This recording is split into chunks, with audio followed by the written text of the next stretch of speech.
después con más tranquilidad, pero nosotros vamos avanzando en algunas cosas. Hemos empezado a conversar algo sobre el Pentateuco la semana pasada y, y aunque sabemos que cuesta un poco a todos nosotros, pero hemos estado conscientes de que Dios ha dado fortaleza y ha bendecido sus estudios. Am, Voy a avanzar un poco en la presentación de eso, de esta introducción, porque algo ya hemos conversado, pero básicamente lo que nosotros llamamos ahí el Antiguo Testamento es cómo está dispuesta en su formación, en su desarrollo histórico. La Biblia hebrea moderna, nosotros vemos los 5 libros de la ley que están seguidos por 8 libros llamados profetas, que son Josué, Jueces, Primera y Segunda Samuel, Primera y Segunda Reyes, Isaías, Jeremías, Ezequiel y los 12, ¿cierto? Y los últimos libros son llamados de escritos o hagiógrafos, son los Salmos, Job, Proverbios, Ruth, Cantar de los Cantares, Lamentaciones, etc. Eso ya hemos eh, conversado con ustedes ahí en la última conversación que tuvimos. Quisiera que uno tenga que lidiar con ciertos temas y que eh, traen una mayor dificultad. Hemos comentado algo sobre eso la semana pasada, cuando hablamos un poco de la autoría, y la autoría y la fecha del Pentateuco están obviamente vinculadas, porque si uno indica una autoría de una persona, de un grupo de personas que están relacionadas de determinada época, obviamente que eso indica que la fecha es significativa. ¿Y por qué es un problema importante para la interpretación? Porque obviamente la fecha y, por supuesto, la autoría puede indicar eh, una razón, una metodología diferente al interpretar lo que nosotros leemos. Eso lo hemos comentado la semana pasada, es decir, si nosotros tenemos un relato de las elecciones, después de las elecciones se entiende de una manera, o un relato de las elecciones indicando quién va a vencer antes de las elecciones, se entiende de otra manera, y eso es más o menos lo que pasa con las escrituras. Pero para comprender el Pentateuco en su complejidad tenemos que entender su naturaleza literaria. Ese nos dice que el Pentateuco consta de 2 facetas, o de 2 caras. Es una narración intercalada con trozos legales, o con trozos de texto legal. Es decir, hay 2 sesiones, una narrativa y otra legal, que presenta cierta falta de orden, continuidad y continuidad en el contenido. Más encima tenemos ahí en Deuteronomio, tenemos textos que son estudios, que son no son narrativas, pero son más bien discursos, y por lo tanto eso genera una metodología distinta en interpretar, porque al interpretar un discurso uno tiene que estar atento al contenido, a la estructura, a la división del discurso, sus argumentos, el abordaje semántico es distinto, el abordaje, obviamente que el abordaje gramatical y semántico se aplica de cierta manera en un texto narrativo, de otra manera en un texto discursivo, porque puede que en un texto discursivo tenga una denotación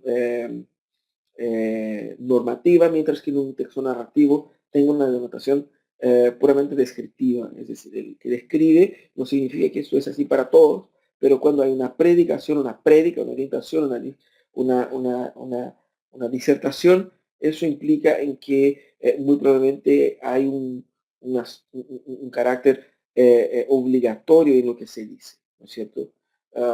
Y cuanto a las leyes, obviamente tiene un carácter muy especial. Hay que comprender la naturaleza del contexto legal del Antiguo Testamento, la razón por qué existen estas leyes, el propósito de cada una de las leyes y cómo cada una de ellas se encaja, ¿no es cierto? Siendo esta ley una ley ceremonial, una ley civil, una ley moral, y cómo podemos usar cada una de ellas, ¿no es cierto?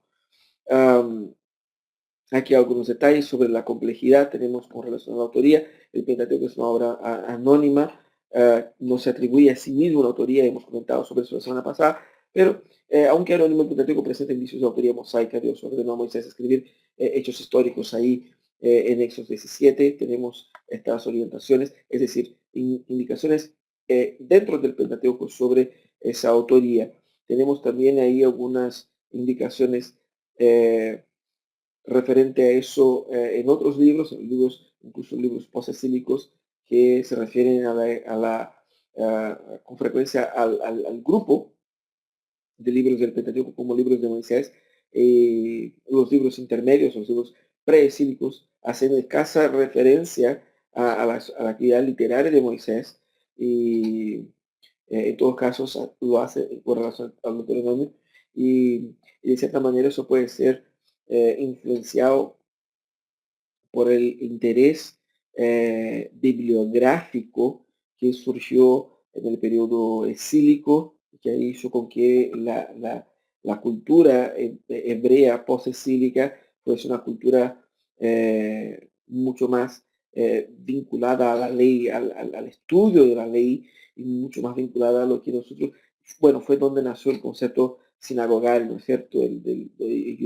Donde ellos se encontraban en Babilonia, y en otros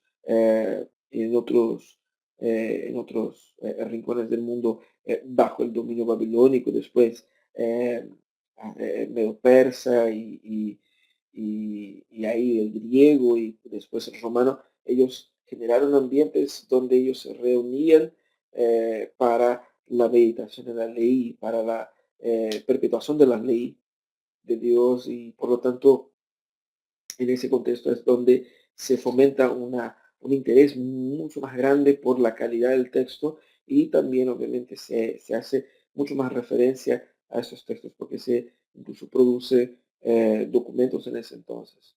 Los libros anteriores también no presentan tales referencias, pero ahí obviamente hay razones para explicar eso. Hay un abordaje histórico y literario que nosotros tenemos que hacer al Pentateuco, ¿no es cierto? Am, Podemos mirar hacia el Antiguo Testamento de dos maneras distintas.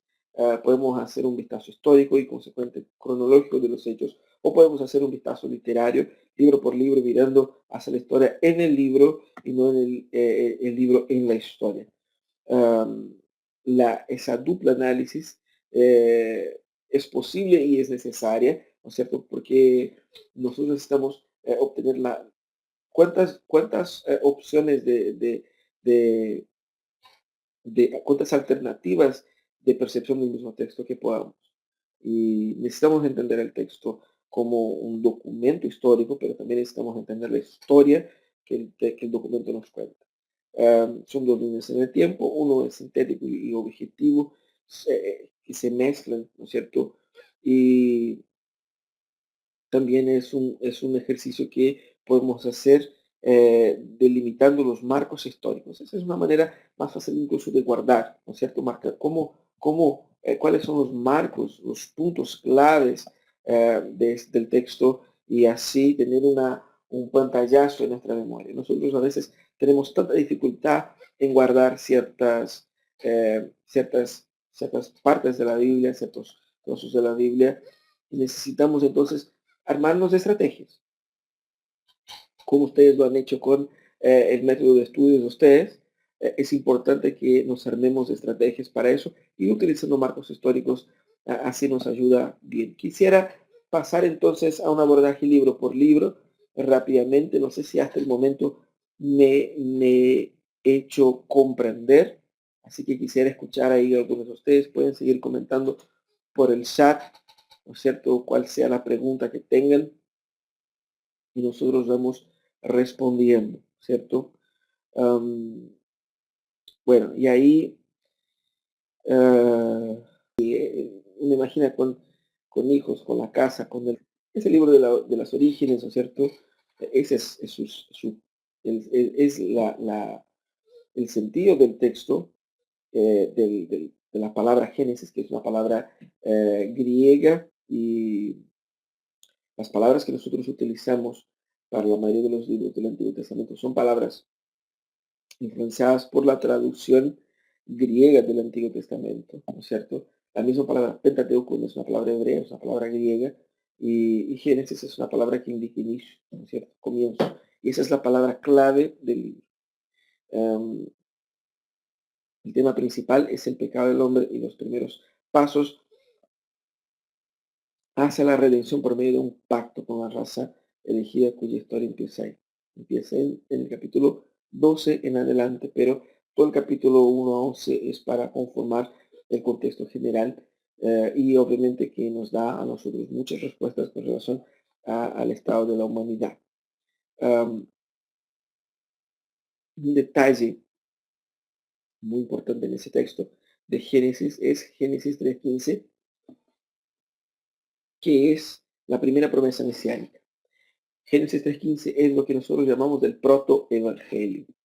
Es decir, ahí en ese texto donde Dios eh, profetiza sobre la victoria del Hijo del Hombre, es donde nosotros tenemos el primer mensaje evangélico, donde Cristo vendría y derrotaría a Satanás, ¿no es cierto? Entonces ahí tenemos, por ejemplo, una demostración de cómo el Evangelio no parte solamente en el Nuevo Testamento, pero es el tema de toda la Biblia. Un pequeño bosquejo, ahí tenemos ahí la historia primitiva, ¿no es cierto? La creación, Adán y Eva, Caín y Abel, genealogía y Noé y Babel. Genealogías son elementos muy importantes. Tenemos que hablar de las genealogías. Hemos comentado burdamente sobre eso la semana pasada, pero las genealogías son muy importantes. Son verdaderos saltos históricos, son verdaderos recursos literarios que nos ayudan a entender el desarrollo del tiempo y a contar el tiempo. Obviamente que en una época donde la contabilidad de las eras o de los tiempos no se daba como se da en nuestros días con un calendario así organizado, vemos más adelante en la historia indicaciones más específicas, tanto en el relato de los reyes, de crónicas, eh, con mayores detalles en el periodo cercano a la caída de Jerusalén en Babilonia, ¿no es cierto?, en el siglo V antes, ¿no es cierto?, de Cristo. Y también tenemos mucho más detalles en el periodo post-exílico y por supuesto en el Nuevo Testamento. Pero en la historia antigua, nosotros no tenemos tantos detalles, es importante entender eso. La genealogía es importante y son también marcos literarios que nos ayudan a organizar el texto y son saltos históricos, ¿no es cierto? Es decir, para no retratar cada una de las historias o simplemente hacer de, de una era a otra, ellos ponen grandes genealogías ahí, ¿no es cierto? Tenemos entonces la historia del pueblo que empieza con Abraham. Ahí tenemos la historia separada por personajes principales, digamos así, ¿cierto? Abraham del capítulo 12 hasta el 25. Isaac, que aparece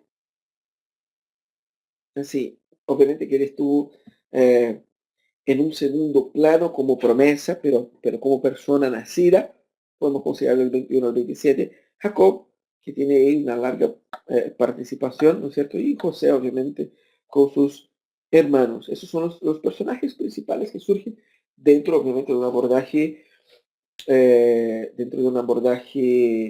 literario contemporáneo, como nosotros hacemos, buscando personajes humanos en la narrativa. Les pregunté la semana pasada al curso, en el curso de introducción a la Biblia de nuestro seminario, que les hice una pregunta sobre Génesis. Una de las preguntas es, ¿quién es el autor, quién es el personaje principal eh, del Éxodo? ¿Quién es el personaje principal del Éxodo? Y todos pusieron ahí Moisés, ¿no es cierto? Encima está pasando aquí en la tele chilena, una teleserie brasileña llamada Moisés y los 10 mandamientos, ¿no? Entonces, infelizmente hay muchos cristianos que se están enterando de la historia por la, por la tele. Pero es interesante cuando uno pregunta, ¿quién es el personaje principal? Uno dice, no, fue Moisés. En otros eventos, ¿no? Fue David, fue Jacob, fue Dios. O sea, fue Dios quien envió las plagas, fue Dios que abrió el mar, fue Dios quien le sustentó en el desierto, fue Dios quien les prometió una tierra, quien les dio la tierra, que derrotó, que derrumbó las murallas. O sea, obviamente que Dios es el personaje principal. Eso es lo que nosotros tenemos que entender. La historia que tenemos, el relato que tenemos, no es la historia de Abraham, de Isaac, de Jacob. No es la historia de Moisés, no es la historia de José, del faraón, de Josué. Esos no son los héroes. ¿Cómo no somos nosotros? Dios es, ¿cierto? Y la historia relatada es la historia de la redención. Cómo Dios salva al ser humano, empezando por su creación. Y ese es el abordaje que tenemos que hacer al leer e interpretar el texto, ¿no es cierto? Hagamos entonces una línea histórico-pactual de las personas que Dios levantó para escribir esa historia, ¿no es cierto? Empezamos por Adán, Noé, Abraham, Isaac, Jacob, José, en Génesis solamente, ¿cierto?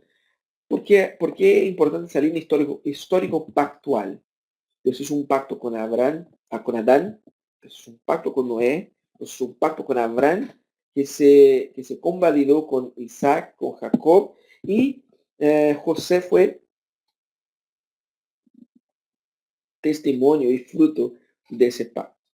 Um, Guarden esta línea, porque esta línea nos ayuda a tener una comprensión histórica de la redención, empezando por Adán, ¿cierto?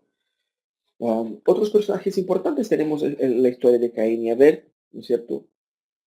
Mostrando los impactos de la caída del ser humano, pero también manifestación de la gracia de Dios, y eso es como debemos ver, toda la relación del ser humano con Dios es una manifestación de la gracia de Dios al ser humano, porque no es el ser humano que se acerca a Dios, sino que Dios se acerca al ser humano. Más bien, eh, eh, fue Dios que caminó con Enoch, más que Enoch caminó con Dios. Eso es importante, ¿no? El Lot, el sobrino, Sara, Rebeca, las mujeres, y Lea, Raquel, las mujeres de la alianza del pacto en Judá, que es una historia interesantísima, la historia de Judá, que vale la pena pensar. Aquí hay una pregunta del Pablo. ¿Qué piensas sobre las genealogías descritas? ¿Habrán vivido todos estos años o más bien los nombres corres un periodo de tiempo representativo? ¿Corresponde a un periodo de tiempo representativo? Yo creo que no. Yo creo que sí se debía todos estos tiempos y hay algunos argumentos. Déjenme buscar aquí la Biblia que tenía aquí a mi lado era una Biblia en portugués, así que una Biblia en castellano. ¿Por qué parece raro para nosotros así que alguien viviera tantos años, ¿no es cierto? Nosotros debemos ver cómo se dan ciertos procesos. Cuando Dios creó al ser humano, obviamente que Dios nos creó un ser humano en contextos donde él pudiera morir. La muerte es fruto del pecado y obviamente el pecado fue el resultado del primer pecado y es notorio la caída del promedio de edad a lo largo de las edades y que culminó con el evento del diluvio. Uno ve que hay un nuevo pacto que Dios hace ahí como con Noé en el diluvio y de ahí en adelante uno ve una caída significativa en la, la cantidad de años que viven las personas. Parece para nosotros muy absurdo, pero yo no creo que haya razones para creer que no vivieron estos años. No hay tantas razones para decir que no vivieron, para decir que es figurativo, ¿no es cierto? No creo que haya sido figurativo. Yo creo que sí vivieron estos años como indican las escrituras y que es una muestra del impacto de la perfección de la creación de Dios y con la muerte en el mundo y con la expansión del pecado, eso fue afectando la raza humana, generando un decréscimo en la cantidad de años que un ser humano puede vivir y eso fue también una manifestación de la gracia de Dios, ¿cierto? Es una manifestación de la gracia de Dios el impedir que el ser humano caiga en más pecados de lo que él o en todos los pecados que Él es capaz de producir. El acortamiento de los años fue más bien para nosotros una bendición que una maldición, en el sentido de que nosotros tenemos obviamente menos tiempo para seguir pecando o menos tiempo para vivir bajo la influencia del pecado, o aquellos que no están en Cristo bajo el dominio del pecado, ¿no es cierto? Y bajo estructuras pecaminosas de existencia. Esa es mi opinión. De repente pueden encontrar otras autoridades eh, eh, eh, que puedan tener opiniones distintas, obviamente, ¿cierto? Dios alargó la vida de Matusalén a 969 años, ¿cierto? Es bastante tiempo, pero es bastante tiempo para nosotros. Fíjense, por ejemplo, uno va a un restaurante y esperamos que la comida esté lista. Si esperamos 15, 20 minutos, eso ya nos genera incómodo, ¿no es cierto? 15, 20 minutos, ¿no? Somos de una generación que las cosas se han procesado de una forma mucho más rápida y, y si alguien se acuerda, si alguien de repente el Cristian que es bien conectado a la tecnología, sabe cómo era conectarse al Internet a 15 años atrás, ¿no es cierto? Cómo era lento, o sea, el concepto de tiempo, la percepción del tiempo es algo muy peculiar al ser humano, al estilo de vida que tiene el ser humano. Parece mucho para nosotros, de hecho es mucho, creo que sigue siendo mucho, casi 1000 años de existencia, pero la percepción que uno tiene de eso es distinta y la manera como Dios administra su gracia, permitiendo que se viva, es distinta. Así que esa es una experiencia que ellos vivieron, ¿no es cierto? Um, ¿Qué más tenemos aquí? Éxodo, un excelente libro. El tema principal es la historia de Israel desde la muerte de José hasta la construcción del tabernáculo. Un libro excelente en cuanto a su dinamismo. El pensamiento clave es liberación, ¿no es cierto? Ese incluso es el sentido de la palabra Éxodo, ¿no es cierto? Salida. Es el libro de las salidas, ¿no es cierto? ¿Cómo se estructura el libro de Éxodo? El periodo cautiverio, ¿no es cierto? Tenemos el capítulo 1 y 2, periodo de liberación de 3 a 12, periodo de disciplina de 12 a 18, y el periodo de legislación y organización del 18 al 40, ¿no es cierto? Um, Después tenemos, hablemos un poco más del libro de Éxodo porque es muy importante. Nosotros encontramos en Éxodo ahí varios relatos significativos y el más significativo, aparte de todos los milagros que Dios realizó en la liberación del pueblo, la abertura del Mar Rojo, el cruce del Mar Rojo, qué cosa más emocionante, ¿no es cierto? Dios entregando el maná, eventos así, eh, de los más fantásticos en la historia de la humanidad, obviamente. Pero de todos tenemos ahí el capítulo 20, que son los 10 mandamientos. Um, Nosotros tenemos que aprender a leer el Antiguo Testamento, en especial la ley de Dios.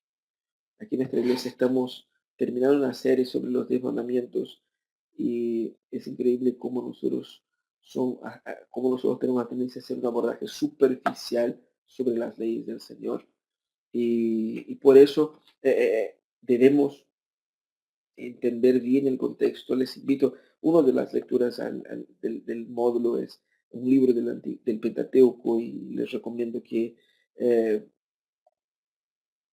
puedan hacerlo ahí, sea en el que le guste obviamente, pero Éxodo, Levítico son libros así fantásticos, según mi opinión. Obviamente que todos son, no pueden tener preferencia obviamente, pero sí, seguramente el libro de Génesis o de Éxodo tiene elementos así únicos, en mi opinión. Tenemos Levítico. Levítico es un libro interesantísimo porque es un libro muy despreciado. Pobrecito, es un libro muy subvalorado. ¿Por qué? Porque es un libro que tiene la fama de ser un libro aburrido, ¿verdad? Fome, como decimos aquí en Chile. ¿Y por qué? Porque a uno le gusta ciertas lecturas así como entretenidas, emocionantes, ¿no es cierto? Somos latinos y los latinos tenemos esta tendencia de que nos hablen así con pasión, con impacto, ¿no es cierto? Con héroes. Y no hay mucho de eso en Levítico. Es un libro más bien racional, eh, y tampoco nos gustan tanto las reglas. Así, eso es verdad. Pensemos, por ejemplo, en la escritura del libro de Marcos, a diferencia de los otros dos evangelios sinóticos, el de Mateo y el de Lucas, encontramos en el libro de Marcos ciertas narrativas que son así profundamente, casi que sensacionalistas, así, son bien emocionantes.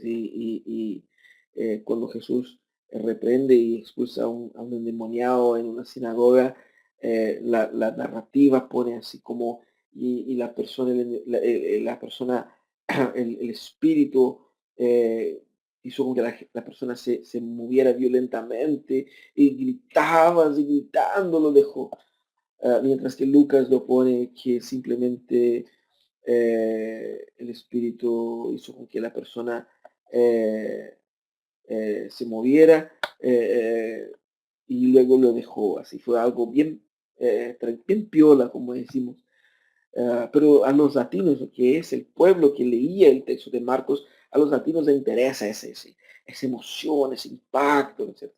Y por eso nos cuesta un poco leer a Levítico. Levítico es el nombre que es derivado de la tribu de Leví y que tiene obviamente ese nombre por cuenta del aspecto significativo que representaba la tribu de Leví entre las tribus, la división de las tribus de Israel. Como sabemos, la tribu de Leví no tenía como herencia la tierra, ellos tenían como herencia el servicio al Señor, ¿no es cierto? En lugar de que cada uno de las familias dedicara a su hijo mayor para el servicio al Señor, una de las tribus enteras fue dedicada al servicio al Señor, y esa fue la tribu de Leví, y por lo tanto los levitas son estos que servían a- al Señor en la mantención del tabernáculo, en la conducción, en el cuidado de todo lo que implicaba la religión. Y una de las familias de los levíticos, de los levitas, era la familia de Aarón, que eran obviamente los responsables por el sacerdocio, que llevaban a cargo el sacerdocio y el oficio en el templo, o en el caso del tabernáculo. Y, y eso nos hace ver un poco, lea el libro de Levíticos con mucha atención y entienda que las palabras claves de este libro son acceso y santidad. O sea, si estamos hablando de una espiritualidad relevante, tenemos que leer este libro porque sí es muy relevante, pero leerlo en su contexto, en interpretación obviamente a su contexto, para que no llegues el domingo en la iglesia diciendo que tenemos que hacer ciertas cosas anacrónicas, que es lo que muchas iglesias terminan haciendo, por no leer el libro en el contexto histórico, entendiendo la época en que estamos, la época que estaban ellos, el desarrollo histórico que hay entre estos dos públicos. Debemos entonces cuidar con eso para que no caigamos ahí en errores hermenéuticos que culminan en falacias anacrónicas que en algunas iglesias han cometido y que algunas personas también han publicado por ahí. Si la palabra es acceso y santidad, tiene que ver con la manera como el ser humano se relaciona con Dios. En el libro de Levítico, Dios estaba enseñando a su pueblo a cómo relacionarse con él. Ellos no sabían. Ellos eran eh, eh, personas sin formación ninguna como pueblo. No tenía esa unidad teológica, esa unidad cultural, religiosa, y Dios estaba creando eso. El contenido del libro de Levítico es básicamente un compendio de las leyes divinas, leyes morales, civiles y ceremoniales. Las leyes civiles obviamente tienen aplicación mientras Israel sea un Estado. En el momento en que Israel dejó de ser un Estado, incluso cuando hubo la división del reino, Israel al norte, Judá al sur, y luego con la caída de Israel por Asiria en 722 y 586, la caída de Judá ante Babilonia. En ese momento Israel dejó de existir como nación autónoma dueña de sus propias leyes y obviamente las leyes civiles dejaron de funcionar, aunque una de las razones por la caída era la no observancia de la ley, y la no observancia de la ley incluía también la ley civil. Por lo tanto, esa ley civil ya no es vigente. La ley ceremonial son todas las leyes que fueron designadas como leyes para el ejercicio del, del sacrificio y de las ofrendas y de las fiestas y todo lo que significaba la dinámica del culto. Y obviamente todas estas leyes eran leyes, como dice el mismo Nuevo Testamento, eran una sombra, ¿cierto?, de lo que iba a venir. Era una representación simbólica de lo que cumpliría finalmente Cristo, el sacrificio, la sangre derramada perfectamente era la sangre y fue la sangre de Cristo, el sacrificio perfecto, no fue un animal, fue el mismo Cristo. El perdón definitivo no nos trae el ejercicio de llevar un animal, sino que el llevar el animal indica que creemos en la promesa de que vendrá el sacrificio perfecto y que pagará perfectamente. Y por eso que la relación del libro de Levítico es con el libro de Hebreos.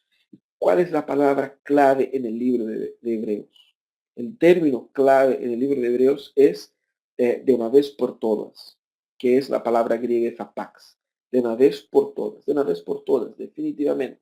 Cristo es el sacrificio perfecto que fue un sacrificio realizado de una vez por todas. Y es la relación entre el sacrificio imperfecto del antiguo contra el sacrificio perfecto del nuevo. No para desacreditar el antiguo y decir, no, eso no sirve, en cuanto a no leamos, no demos atención, sino que para que entendamos que eso era provisorio y entendamos con todo el impacto, toda la metáfora que eso representaba, leamos en el sacrificio que se realizaba en el antiguo, el sacrificio que Cristo realizaría en el nuevo. Por lo tanto, el personaje central es el sumo sacerdote, ¿verdad?, que obviamente no apunta a ser una persona específica como un héroe, sino que apunta al sumo sacerdote por excelencia, que era Jesús, que es Jesús, ¿no es cierto? Y Él es el gran sumo sacerdote, como nos ayuda a entender el libro de Hebreos. Así que, ¿cómo puede un pecador acercarse a un Dios santo? ¿Qué me dice un tema tan contemporáneo como es? ¿Cómo puede un pecador acercarse a un Dios santo? Usted puede tomar esa frase y hacer como tema de su próximo sermón ahí en su iglesia, sobre todo aprovechando la Semana Santa, ¿no es cierto?, donde vamos a hablar de la, de la muerte y resurrección de nuestro Señor. ¿Cómo puede un pecador acercarse a un Dios santo?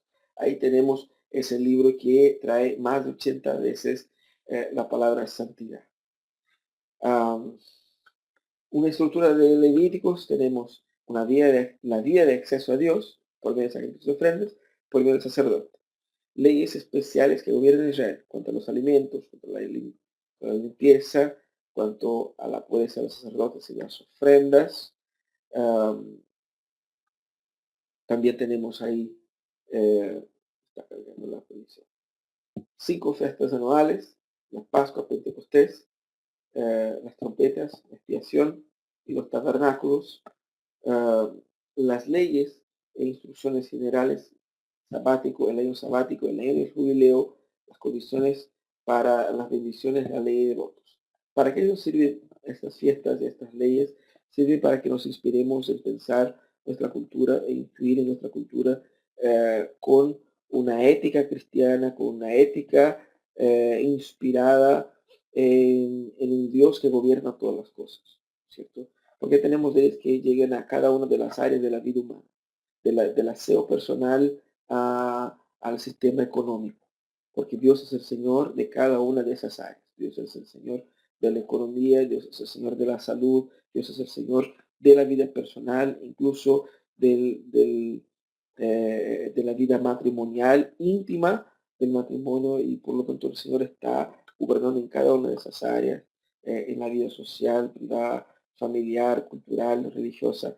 Entonces Dios es el Señor de todos y por eso Dios se implica obviamente que esa es una nación teocrática y no como la nuestra, y que por ser así tenía patrones distintos de nuestra cultura, incluso en cuanto a, a- al aspecto legal y cultural. Cualquier duda pueden subir ahí al chat, nosotros ya vamos avanzando, la hora avanza, así que vamos terminando. Tenemos números, ¿no es cierto?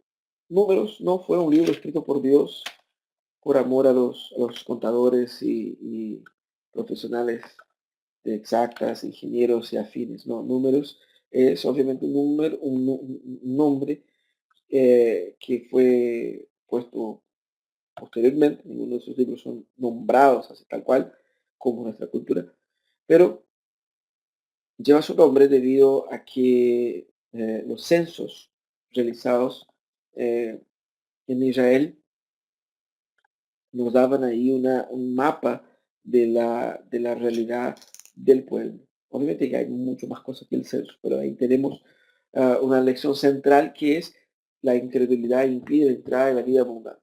La incredulidad impide la entrada de la vida abundante. Esa fue, ese fue el evento clave, ¿no? Que marca ese libro y muestra el corazón del pueblo. La idea de los censos, más que contar las personas cuántos son las personas, cuántos son los niños, cuántos adultos, la idea es mostrar el corazón del pueblo, ¿no? Y ahí es el libro ideal si su iglesia está pasando por crisis, por luchas, ¿no es cierto?, por problemas personales, o su familia, o incluso usted mismo, lea este libro porque aquí hay todo tipo de eh, traición, complot, enredos políticos de liderazgo y todo lo demás. Así que ahí hay de todo. Es un libro fantástico. Empieza mostrando, ¿no es cierto?, la legislación, el regreso del pueblo, la partida del monte de Sinaí, donde se recibió la ley. El pueblo empieza a despreciar el maná. Luego vemos elementos humanos de liderazgo, ¿no es cierto? A veces generamos ideas utópicas de cómo el liderazgo debe proceder y aquí vemos cómo el liderazgo de hecho es, cómo es en realidad. El desprecio el desánimo de Moisés, la caída, la falencia de Moisés como líder, no como líder, pero como persona. Era un pueblo que estaba tramando por sus espaldas y era algo muy triste. Ahí Dios nombra a los 70 ancianos, Dios envía las codornices porque ellos querían carne, ¿cierto? Y esas mismas codornices les significó la muerte. Ellos querían carne y estaban en el desierto. En otras palabras, lo que ellos decían es, Dios no es un buen cuidador. Dios no cuida bien de nosotros. Dios nos da una comida mala porque Dios es un Dios malo. Ojalá tuviéramos un Dios que nos diera carne. Lo que ellos querían no era carne, ellos querían otro Dios. Y por eso que ellos pecaron contra el Señor y murieron bajo la ira de Dios al comer de sus carnes, o de la carne de las codornices, ¿cierto? El problema entre Miriam y Aarón, ¿no es cierto? Sus propios hermanos, qué difícil fue para Moisés, ¿no? Sus propios hermanos ahí, celosos de la autoridad que él tenía. Luego el fracaso en Cádiz, ¿no es cierto?, en la entrada en la tierra prometida. Uh, el envío de los espías y sus relatos, la rebelión del pueblo y los 40 años en el desierto. Según José aquí, es muy difícil la vida no dudar, obviamente. La vida se pone tan difícil que nos hace eh, trastabillar todo el tiempo. Ahí tenemos el ejemplo de Job. Obviamente que es natural de la vida, exactamente por esa razón que Dios pone ese relato. ¿Por qué? Porque si nosotros, no existe la persona que no duda, obviamente, no duda. El dudar es natural de la vida, de las dinámicas de la vida. Pero obviamente debemos tener en cuenta que nosotros podemos dudar de nosotros, podemos dudar del mundo, podemos dudar de muchas cosas, ah, pero no tenemos razones objetivas para dudar de Dios, ¿cierto? Ah, el caso de Job, ¿cierto? No tenemos razones para dudar de Dios. Y el pueblo dudó de Dios y eso fue pecaminoso porque ellos estaban comiendo la comida que Dios les daba y al mismo tiempo diciendo que ese Dios no es un buen Dios. Entonces, eh, algo similar a lo que nosotros hacemos. El pueblo de Israel lo hizo todo el Antiguo Testamento cuando utilizaba las bendiciones de Dios para adorar a los ídolos. Ah, las mismas bendiciones que ellos trajeron del Egipto, que fueron provocadas por Dios, ellos transformaron eso en un becerro ahí en el monte Sinaí. Eso muestra cómo es el corazón humano. El corazón humano sigue lo mismo, sigue igual. Somos nosotros iguales que ellos. Por eso debemos leer ese texto, porque no hay grandes diferencias en esencia. Eso igual comentamos la otra semana, ¿no? Ah, ahí tenemos más detalles, ¿no es cierto? Sobre el libro de Números, 40 años en el desierto, el regreso a Cádiz, el pecado de Moisés, o sea, la prueba de que no hay héroes en la Biblia, el pecado de Moisés, la muerte de Aarón, la serpiente de bronce, ¿no es cierto? El relato de Balaam, interesantísimo como Dios es el Señor que traspasa los límites en el cuidado a su pueblo, los límites de, de, de, de, de sus propios líderes locales, ¿cierto? Todos los líderes, todas las personas están bajo un Dios que aún quisieran, en el caso de Balán, maldecir al pueblo de Dios, transformó esa maldición en bendición. El censo de la nueva generación, leyes eh, generales sobre herencia, ofertas, ofrendas y fiestas, juicio contra los madianitas, distribución de la tierra, y también la descripción de la ciudad de refugio, que es un elemento muy interesante para estudio, ¿no es cierto?, en cuanto a nuestra situación jurídica, legal en nuestros países latinoamericanos. Vale la pena pensar en esos relatos. En Números tenemos ahí tipos mesiánicos. Moisés hiriendo a la roca, ¿cierto? En vez de hablar a la roca, hay una indicación bíblica de que eso sería un tipo de Cristo, cuando la roca es Cristo, ¿no es cierto? De la roca sale agua. La serpiente bronce también como un tipo mesiánico en el sentido de que al mirar las serpientes recibían la sanidad y también la ciudad de refugios donde uno entraba a las puertas de la ciudad y encontraba ahí la protección contra sus persecutores. Tenemos también las 7 quejas. Muchas iglesias van a cumplir este fin de semana el culto de las 7 palabras, pero aquí, si usted quiere hacer algo distinto, las 7 quejas también, ¿no es cierto? No sé si están acorde a la Semana Santa, pero puede ser después también. Quejas sobre el camino, sobre los alimentos, sobre los gigantes, sobre sus líderes, sobre los juicios divinos, sobre el desierto y otra vez sobre la comida para ver que la gente cuando está con hambre se pone muy complicada, muy pecadora, ¿no es cierto? Ahí llegamos al quinto libro, que es el libro, el libro del Deuteronomio, que es un libro muy interesante porque tiene su nombre derivado de dos palabras griegas que significan segunda ley, básicamente, o, o, o- o- o ley posterior o ley secundaria. La ocasión histórica de ese texto es el momento en que, pasados los 40 años, llega a las puertas de la tierra prometida una nueva generación. Y el Señor entonces trata a través de Moisés de reescribir un repaso en la historia y en las leyes. El contenido entonces es una serie de discursos y exhortaciones dadas por Moisés en las planicies de Moab antes de la travesía del Jordán. El tema principal ahí es la repetición de las leyes proclamadas en el Sinaí con un llamado a la obediencia mezclado con el recuerdo de las experiencias de la generación pasada. Así que nosotros tenemos esa esencia en ese libro. Podemos describir que el libro tiene un pensamiento clave, más que una palabra clave, como requisito divino, el requisito divino de la obediencia. Requisito divino de la obediencia. Por lo tanto, tenemos una breve estructura que nos ayuda a entender eso. Empezamos por el recuerdo del relacionamiento de Dios con Israel. Ahí en los primeros 4 capítulos, luego a la repetición del decálogo, la referencia a Israel como pueblo separado. Y todo eso es pensando en esa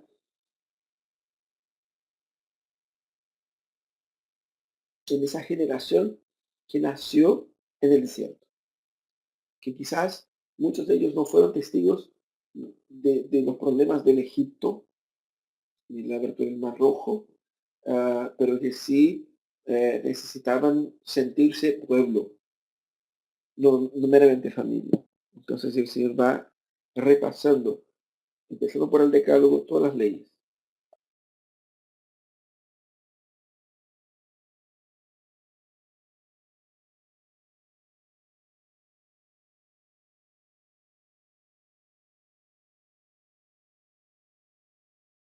Luego todas las leyes que deben ser guardadas en Canaán.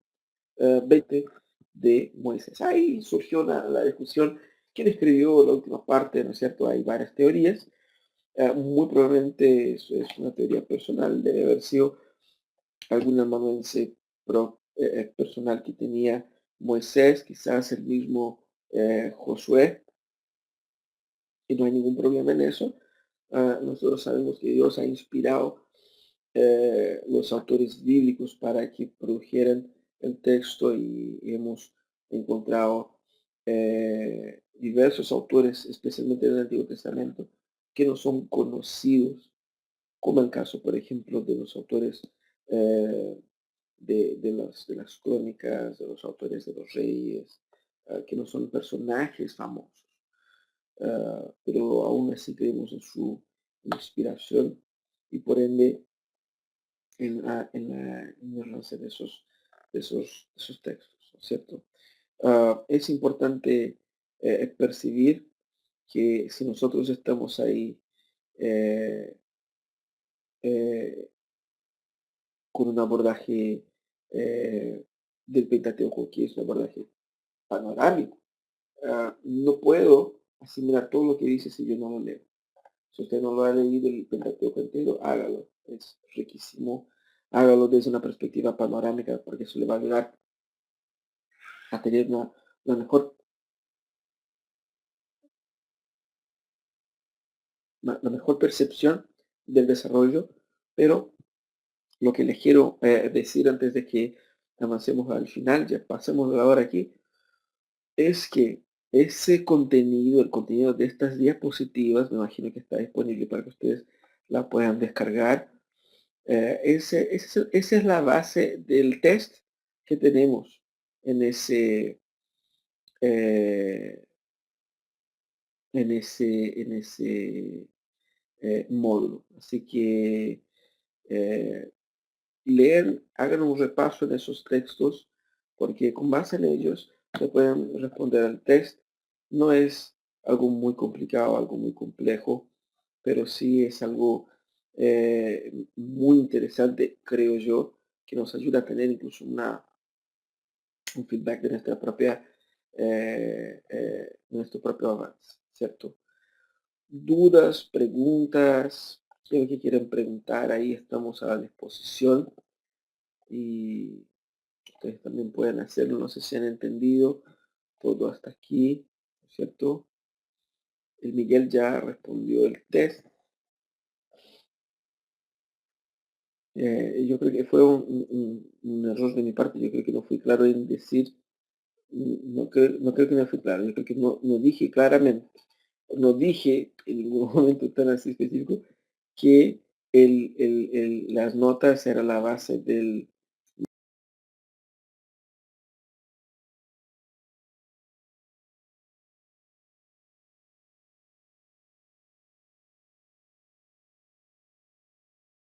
material, pero por lo tanto, de estos textos, aunque ya hayan respondido, para guardar ahí, ¿no es cierto? Me parece que si la fecha era esa, yo que estoy mal aquí, yo que estoy fuera de la orden. eh, Incluso es que en la semana pasada hicimos una introducción a la introducción y al final se nos pasó ahí, pero no hay problema, no se preocupen, con tanto que pueden ponerse el día y yo creo que hay varios amigos ahí que están tratando eh, de ponerse el día. Eh, yo creo que, me imagino que de aquí, déjame ver, Ya voy a subir aquí una presentación que nos va a servir para los próximos encuentros. Em, mm, ya, esta,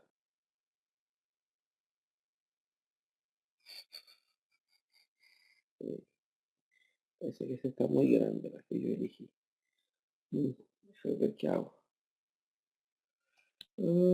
Porque hay una aquí que está bien interesante, pero que hay un límite de tamaño, de peso.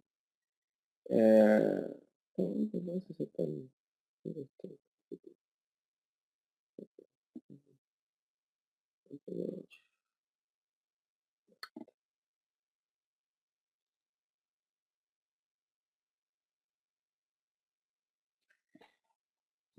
Ahí estoy subiendo la proyección del curso del módulo 3.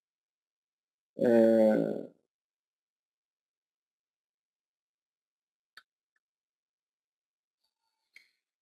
Parte no, porque el módulo 3 son dos proyecciones de los libros históricos y poéticos. Y a ver si me resulta, parece que no sé si está tratando de subir ahí y se sube bien. Cualquier duda, cualquier pregunta, espero estar aquí de nuevo con ustedes la próxima semana, el próximo martes a las 10. Así que les animo a que compartan ahí en el foro sus impresiones, sus dudas, mándenos mail si tienen alguna dificultad, pueden hincharnos tranquilamente, y porque lo que nosotros queremos es que sigan aprendiendo, ¿no es cierto? Y así podamos servir mejor al Señor. ¿Les parece? Am, Voy a terminar aquí con oración. Eh,